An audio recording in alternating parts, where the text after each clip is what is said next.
Hello, chess lovers. Welcome to Divine Chess. I'm playing again on Game Knot and enjoying it. So I thought I'd go and give you a quick rundown of this game I played against a fellow named Josephdking. Either that or it's Jose, PhD King. Kind of think the second one sounds a little more apt to be the case. We're playing a 3-minute time control, which means we're moving in the fast lane. We've got us a very, very quick, fast-paced, and dynamic chess match, which is great because it really filters out some of the good from the bad, because it's very hard to fake quick chess. And sometimes with these slow games, one opponent might beat another guy, but spend 3 hours on each move while the other one spend like a minute. So let's get right in there, though. Okay, I don't know where he's going with this opening. He seems to be doing some kind of movement geared to be supported by his horses in a moment. I tempt him with the pawn here, and he bites it. Keep telling people don't eat pawns, especially not in the beginning phase of the game. And frankly, don't eat them ever if you can help it. Okay? So he tries to attack down the line, and I sidestep with my horse over here. He comes after it right away, trying to retrieve the pawn he just lost. I defend with my bishop. He strikes. Now he moves the queen over here, and he's protecting this pawn, obviously. And I decide to threaten him with a pretty dastardly little check over here. And beyond that, conveniently, this pawn could be moved forward at a later moment, which would create the line, the connectivity between the queen and the bishop here to be able to strike here, if that were the case. So let's see how this goes. Okay. I decide to attack his queen. He doesn't really seem to have a proper place that he can just stop that. He could move the pawn forward, but let's see what he does. He checks instead. This could have turned out worse for me.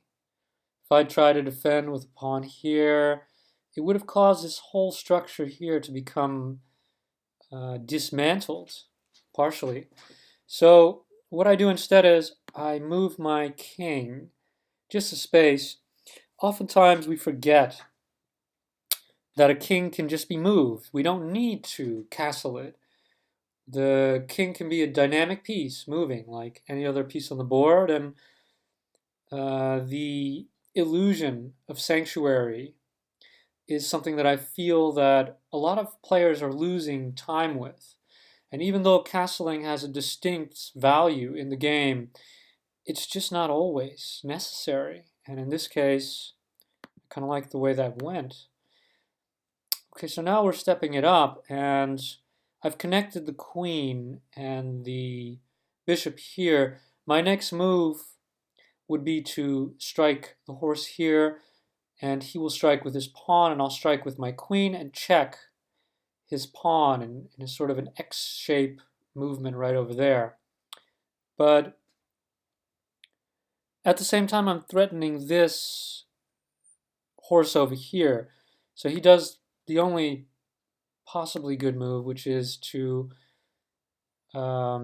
strike and to try to nullify my queen's attempts. And what I do then is I step the queen back to get her out of harm's way.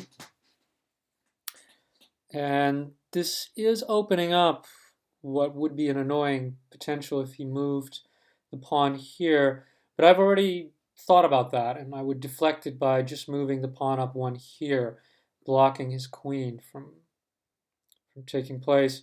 So I'm not so worried yet.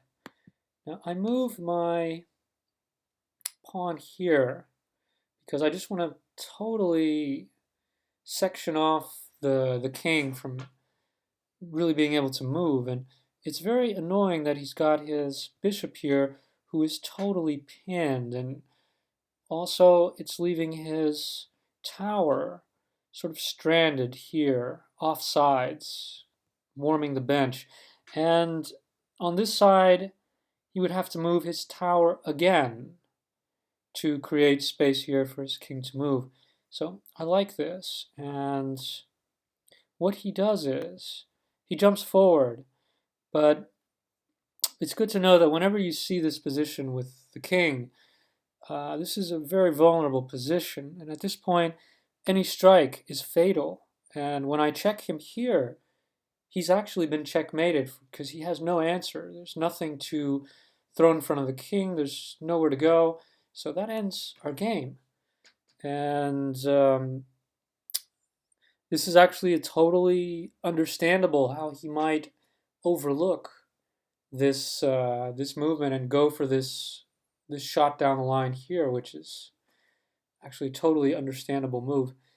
Okay, I hope that was helpful and that it helped to dismantle some or to explain some chess strategy. Maybe you're just getting started or want to elaborate on your technique and style. Play chess online on GameNot. It's a good medium if you want to do some blitzing. I can tell you that much. You can tune right in any moment of the day. Try not to get too hooked. Keep your job and everything. And or else you could just play against some real people, which is even better to personalize the experience. And that sometimes will put you in the position where if you're playing someone who's better than you, that they might show some pity on you and give you some tutelage or something. So thanks for watching. Hope you enjoyed it. Have a good day.